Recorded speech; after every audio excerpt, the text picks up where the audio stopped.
今年6月19日是父亲节，杜德夫人被公认为创立父亲节的第一人。世界各地因不同的历史文化原因选在不同日期，其中以6月份为父亲节的国家最多。杜德夫人的父亲威廉·史马特在其妻子死后，既当爹又当妈的养大6名儿女。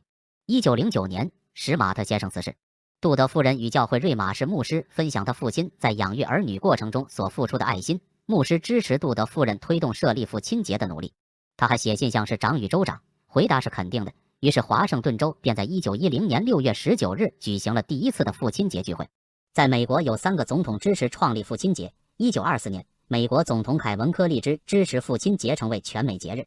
1966年，美国总统林登·詹森选用史马特先生的生辰月份，宣布当年6月为美国父亲节之月。1972年，美国总统尼克森正式签署文件，将每年6月的第3个星期日定为美国的父亲节。谢谢观看。